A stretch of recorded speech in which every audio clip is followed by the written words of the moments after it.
Tamsaa'ina dhibee koronaa vaayirasiin wal qabatee mootummaan hidhamtoota manneen hidhaa garaagaraa keessa jiraniif eeggannoo godhuu akka qabu namoonni mana hidhaa Awaash Bishoollaatii ba'an tokko dubbatan. Haalli amma manneen hidhaa keessa jiru lammiilee gaaga'amaaf kan saaxiluu jedhan. Lammiileen 1,000 caalan Awaash Bishoollaatti murtii malee hidhaman gallakkifamanii jiranii. Abrahaam Birruu hidhamtoota mana hidhaa Awaash Bishoollaatii ba'an dubbisee jira. Warri kun hidhamtoota 1,000 caalan kan Awaash Bishoollaatti ji'a oliif murtii mana murtii tokko malee hidhamanii ba'an keessaa maanguddoonnii fi dargaggeessi ani dubbise kunneen magaalaa Sabbataarraa jiruu ofiirraa sababa malee kan hidhaman yoo ta'an isaan dabalatee Oromiyaa guutuurraa hidhamtoonni mana hidhaa Awaash Bishoollaa turan 1,090 caalaa jedhan haala itti qabamanii fi sarbama mirgaa mana hidhaa Awaash Bishoollaa sanatti isaanirra ga'e nutti himanii jiru. Mirga keenya waan hidhamneef maal goone jennu kan sin barbaadu mootummaadha. Bakka mootummaan itti sin barbaade deemtu. Jalqaba irratti bulchiinsa magaalaa Sabbataatti qabamee haa qabamnu malee namoota 69dha ka waliin qabamnee akka bulchiinsa magaalaa Sabbataatti hidhamee jedhe isaan keessaa guyyaa 11 erga nu hidhaniin booda qaama nu hidhe nuuf dhiyeessaa yookaan mana murtiitiin nu dhiyeessaa jenne yeroo gaafataa turretti qaamne nu miti kasin barbaade Oromiyaadhaan nuun jedhanii guyyaa 11 achitti qajeelcha poolisii magaalaa Sabbataa erga nu tursiisaniin booda halkan keessa gaafa guyyaa 12 gaafa lamaanu qabanii gaafa 12 halkan keessa sa'aatii 11tti iddoo leenjii Awaash Bishoollee jedhamtu gara Adaamaatti nu fe'anii achi nu geessan. Nyaata torbee sadiif daabboo tokko ganamaaf galgala kutaa tokko keessa kan turre 164 namni achi keessa turre firaashii tokko nama lamaan ciisaa turre miidhaqannaan hin jiru miicanyaan hin jiru ji'a tokkoo fi torbee tokko ji'a tokkoo fi bultii 10 hidhamne keessatti guyyaa tokkitti hidhanuti isayyuu bishaan balfa Awaashirraa gadi ergamu gara lagaatti isa dhaqneetti kan dhiqanne turtii keenya kana keessatti mirga gaafati balbala nurraa banaa jettu dhaamuu dhiitamuu ifatamuu wanniin akkasiiti kan nu mudate. Akka isaan jedhanitti wantiidhaaf isaan geessise Oromummaa fi paartii biyya bulchuu deeggaruu dhabuu isaaniiti. Nu IPP'n barbaannu irra deddeebisanii nu yaamaa turani wanni nu hidhaniif waan gartee paartii badhaadhina jedhamu dinneefi jechuudha. Ani kan inni hidhameef anarraa ofirraa kaasee kan inni hidhameef Oromoo ta'uu koo qofadha. Oromoo ta'uu kan kootiif sabboonummaa kan koo Oromummaa kan koo isuma armaan durana taappeella armaan durana nurratti baasan isuma badhaadhina fudhachuu diddanii. Leenjiin mana hidhaa Awaash Bishoollaatti fudhatan immoo kasabboonummaa Oromummaa faalleessu Itoophiyaa moofaa leellisuu jedhu. Oromoo keessa qabsoo kanarratti Itoophiyaa ammayyoomsuu Itoophiyaa tokkoomsuu irratti Oromoo keessa namni gahee guddaa taphate kabajamaa abbaa keessan goobanadaa ceetiin hin jedhan. Waan isin ajaa'ibu keessa. Inni biraa takkaa waan arginee hin dhagahin seenaa irratti illee ummanni Oromoo lafa baay'ee kana lafa hedduu kana ka qabate waraana ummata irratti banuudhaan ummata biraa of jalaa duulaan waraanaan buqqisee of jalaa sochoosuudhaan kaan gartee akkaataan taane liqimsuudhaan dhabama godhuudhaan lafa kana hunda qabate ummanni Oromoodhaa jedhanii sabboonummaan Oromoo biyya diigaa waan ta'eef sabboonummaa biyyaalessaa ka jedhamu hordofuu qabdanii. Lafa leenjii kanarratti xiyyeeffannoon mootummaa qaamota 3 ture jedhu. Kana keessatti wanni nu barsiisan keessatti qaama 3 ka taargeet godhatan jibbaa irratti ka labsan jechuudha. Inni duraa adda bilisummaa Oromooti. Inni lammaffaa miidiyaa keessaa OMN. Sadaffaan diinni biraa marroodha. Maqaa nama dhuunfaa jechuudha.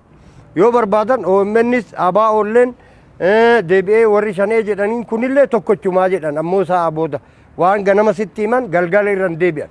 Haalli manneen hidhaa keessa jiru tatamsa'ina dhibee koronaa vaayirasiif mijataa waan ta'eef mootummaan lammiilee manneen hidhaa keessa jiraniif xiyyeeffannaa akka laatu gaafatanii jiru. Namoonni hidhaadhaa gallakkifaman kunneen. Ammas mana hidhaa biraallee kan jiran kanumaan wal qabsiisee mootummaan hidhaa akkasitti fufsiisa taanaan dhibee ammaatiin wal qabsiisee dhibee ammaatiin dhibee koronaa kana wal qabsiisee bakka tokkotti firaashii tokkorra nama lamaan ciisuun nama lamaaniifiti walirraa fagaatee yoo hin ciisne biyyi kun dhiibbaa guddaa dhiibbaa dinagdee dhiibbaa fayyaa dhiibbaa humriidhaan jiraachuu dhiisuutiin illee akka ishiin balaan irra ga'u godhaa. Kanaaf mootummaan kana sirreessuu qabaa. Manni Awaash Bishoollaa kanatti ammallee lammiileen isaan waliin hidhaman 36 hafanii akka jiran dubbatanii jiru. Mootummaan walga'ii naa dhaabbattuu jee labsii sana ifiifuu hojiirra oolchaa hin jiru jedhan jiraattonni aanaa sabbataa hawaasa. Namoonni 800 ol walitti qabamanii walga'ii taa'aa akka jiran bilbilaan OMN itti himan. Bulchiinsi aanaa sabbataa hawaasa gama isaatiin walga'ii guddaa miti jedhe. The battle against the spread of the coronavirus is not just Mootummaan Itoophiyaa tamsa'ina coronavirus ittisuuf walga'iin gurguddoon akka dhaabbattu murteessuu beeksisee ture. Walga'iin tun garuu bakka adda addaatti itti fufuu dubbatan jiraattonni godinoota mootummaan deebi'ee ofiisaa labsii deebi'ee uummata walitti qabee waltajjii teessisuunsa deebi'ee namni nyaataa hiriira galee nyaachuunsa rakkoo guddaa akka aanaa sabbataa waaritti kan jiru ta'uusaa fi baay'ee ulfaataa haala yaaddessaa keessa jirra. Akka aanaa sabbataa waa'ee immoo bakka tokkotti walitti qabamee taa'amaa jiru nama 800. Naannoo keenyaatti immoo namoonni baay'ee yaaddoo keessa kan jiran. Naannoo kanatti immoo mootummaan walga'ii gaggeessaa jira paartiin. Isaan kun akkuma walga'ii keenyatti amma yaaddoo biyya keenyatti immoo beekamaadha. Ogeessa gaas hin qabnu, maallaqa gaas hin qabnu. Inni kun immoo biyyoota guddatan biraan wal qabnee gaafa ilaallu baay'ee yaaddessaadha. Odoommaa sababa walga'ii kanaatiin namni tokko kan dhagahamaa jira waan ta'eetiin addunyaarratti dhagahamaa jira akka mootummaan walga'ii gaggeessaa jiru. Meetooni akka dhibee kanarraa illee baraaramne mootummaan gochaa jira waan ta'eef inni kun immoo yaaddoo keenya ta'eetidha kan jiru amma yeroo ammaa kana. Yeroo koronaan yaaddoo ta'etti walga'ii walitti maaliif akka qaban gaafatanis deebii akka hin argatin himan. Gaaffiin kun gaaffii kallattii hundumaa ka'ee gaafatamaa ture. Gaaffiin kun gaafatamee ture kaleessa. Gaaffii kana har'a wanni deebi'e tokkollee hin jiru. Biduunfaa irratti yaada amma laatanii boqonnaa keessatti jira. Dhukkuba koronaa kana wal qabatee maaliif mootummaan labsii isaati labsee akkamitti walga'ii gaggeessaa laat immoo dhukkubni kun akka yaaddeessaa ta'ee akka dhiibbaa jiru fakkeenyaaf xaaliyaan fa'aa fakkeenyaaf fudhannee guyyaatti nama 700 awwaalaa jira. Kana irratti maandeetii mootummaan kun qabu maali akkamitti hubatame waan jedhamee jiru. Isaaniif deebiin hin laatamne. Bulchaan aanaa sabbataa hawaasa Dajanee Geetaachoo marii gaggabaabaa mari'achaa jiraachuu malee walga'ii taa'aa akka hin jirre dubbatan. Dhukkuba kana ittisuuf ammoo qophiin barbaachisu godhamuu himanii jiran. Marii gaggabaabaadha. Waltajjii guddaa miti. Nuti amma manni bal'inaan iddoo qophii gahaa goonee irra lakkoofsa maati jette kunis ragaan isaa miti. Waan hunda istaandaardiidhaan iddoo harka dhiqannas iddoo bulmaatas iddoo leenjis nama muraasa bal'isnee bittinneessineeti kan leenjisaa jirru. Kanaafuu haala qabatamaa keenyatiin rakkoon hin jiru qophiin godhames qophii gahaadha. Namoonni 800 bakka takkatti akka walitti hin qabaminis obbo Dajaneen dubbatanii jiran. Yeroo tumsanii dhibee koronaa vaayirasii sodaachisaa ta'e kanatti aanaalee godinoota Harargee lixaa fi bahaa hedduu keessatti mariin biltsiginnaa paartii namoota lakkoofsaan hedduu ta'an bakka takkatti hirmaachisee taa'amuu jira. Marii biltsiginnaa paartii kanneen irratti aanaa tokko keessatti namoota 300 hanga 800 gahantu hirmaachuu jira jedhan jiraattonni. Ogeeyyiin fayyaa mootummaan dursa nageenya lammiileetiif kennuutu irra ture jedhanii Udii Musaa gabaasa dabalataa qaba.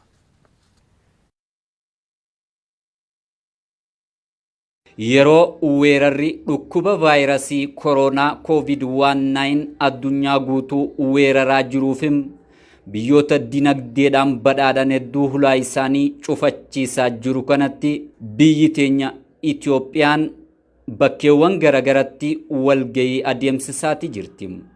Haaluma kanaan naannoo Oromiyaa Harargee lixaatiifim Harargee bahaa aanaalee hedduu keessatti namoota baay'inaan 340 irraa hanga 800 tahan sababa leenjii paartii biltsiginnaatiin bakka tokkotti walitti qabuudhaan leenjiif teessisaa akka jirtuutu dhaga'ame.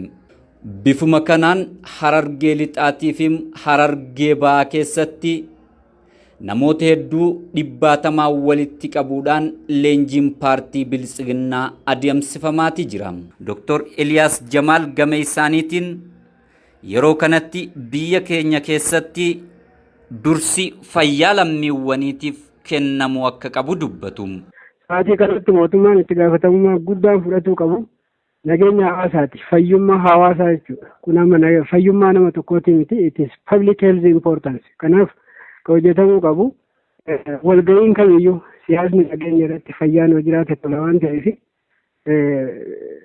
mootummaan even uggura sochii uummataadhaa godhuu qaba jechuudha. Fayyummaa hawaasaatiif eeguu dirqama mootummaa waan ta'eef walgahii uummataa dhoo isaanis ta'e kaabineen ofii isaaniitiifis ta'anis yoo ta'e hooggansi qaamni biyya bulchullee ta'e sadarkaa kamiinuu jiru hawaasallee walitti qabaa jiran kun sirrii akka hin taane hubatanii fakkeenyummaa biyyoota garaagaraa haala amma biyya keenyatti jirtu dhibaayyummaa waan kana ittisuudhaaf tattaaffii fudhatamaa jiru keessatti akka waan dhibee biyya biraa qofatti daangeffamee hafuu tokkotti qixa laaluutiin deemamu kun fayyaa hawaasaa biyya keenya waan miidhu waan ta'eef sanirra dabree booda haala itti dandamachuu hin dandeenye faas mudachuu danda'a jedhamee waan sodaatamaa jiruuf walgahiin kamiyyuu barbaachisuu ni dhaqqabsiisaa dura fayyaan hawaasaa dursuu qaba qaamni hooggansaa sadarkaa kamiin jiru dhaabbileen siyaasatis ta'e dhaabbileen hooggansaa kamii isaaniitu iyyuu dhimma kanarratti ejjennoo wal fakkaataa qabaachuu qaban jeetiin dhaamsa uummataa dabarsa jechuudha.